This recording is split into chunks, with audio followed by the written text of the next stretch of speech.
À la famille, je suis très heureuse de vous retrouver, vous m'avez beaucoup manqué. Aujourd'hui, épisode 83, comme promis, nous allons parler des blocages de l'élément eau, c'est-à-dire ce qui nous empêche de comprendre et d'interpréter correctement les événements qui se déroulent dans notre univers, dans notre vie. La famille, quand on va voir un médecin parce qu'on ne se sent pas bien, si c'est un bon médecin, la première chose qu'il va faire, c'est de poser le diagnostic de notre situation. Parce que si le diagnostic est bon, le traitement sera efficace. Alors, qu'est-ce qui nous empêche, nous, d'être capables de poser un bon diagnostic de la situation dans laquelle nous nous trouvons actuellement? C'est le manque de perspective. Perspective veut dire le changement de point d'observation ou de point de vue. C'est quand on est tellement concentré sur un problème, on le nourrit, le problème grossit, qu'on est incapable de voir la solution. En général, quand une porte se ferme, une autre porte s'ouvre automatiquement.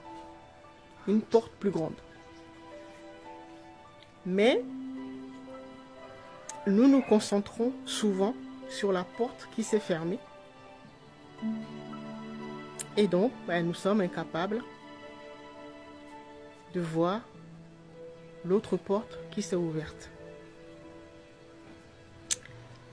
Et qu'est-ce qui nous maintient dans ce point de vue unique? C'est l'ego.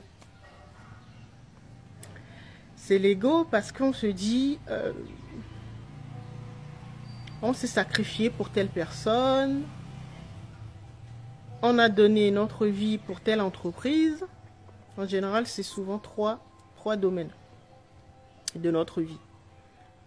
Domaine sentimental, domaine professionnel et domaine géographie, c'est-à-dire notre lieu de résidence, notre pays ou région de résidence.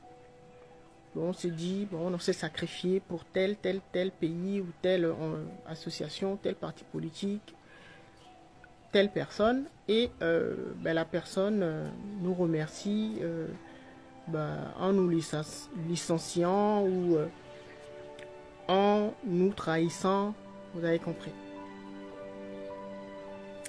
Et l'ego est blessé. C'est pour ça qu'il ressasse le passé, se dit c'est injuste et est incapable de passer à autre chose. En fait, c'est nous-mêmes qui nous emprisonnons. Parce qu'en fait, la troisième dimension, nous sommes venus consciemment dans la troisième dimension, tout simplement parce que la troisième dimension, c'est une dimension qui nous permet d'expérimenter la dualité. Et la dualité veut dire que nous venons nous rappeler de qui nous sommes, de comment nous fonctionnons. Et pour pouvoir connaître un concept ou quelque chose, la dualité nous permet de passer par son opposé. C'est-à-dire, pour connaître le sucré, le goût sucré, nous devons goûter à la saveur salée.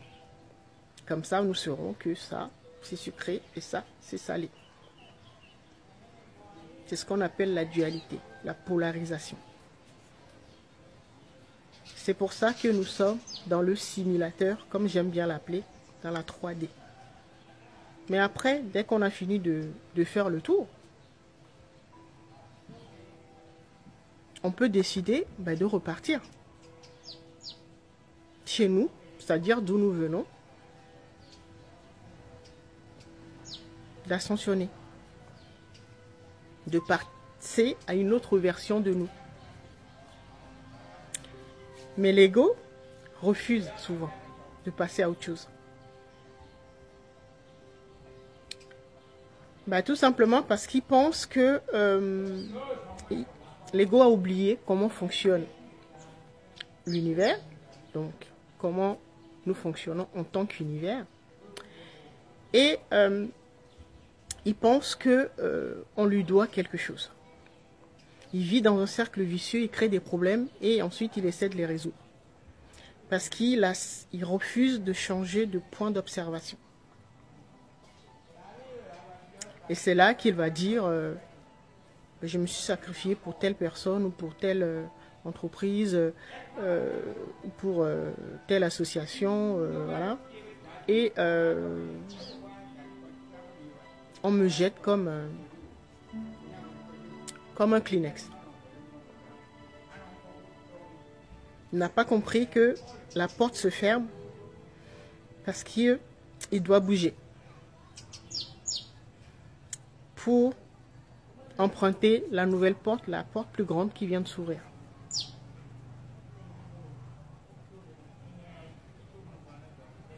C'est ce qui nous arrive. La situation dans laquelle nous nous trouvons, dans le simulateur, dans la 3D, situation de souffrance, blocage et tout cela, c'est nous-mêmes qui l'avons créé. Et tant que nous ne comprenons pas le fonctionnement, c'est-à-dire que l'univers ne se base pas sur des paramètres comme la gentillesse, bon, telle personne est beau, telle personne est gentille. Bon, en général, c'est souvent les personnes qui sont les plus gentilles qui ont le plus de difficultés. L'univers ne s'occupe pas de ça. L'univers regarde notre vibration.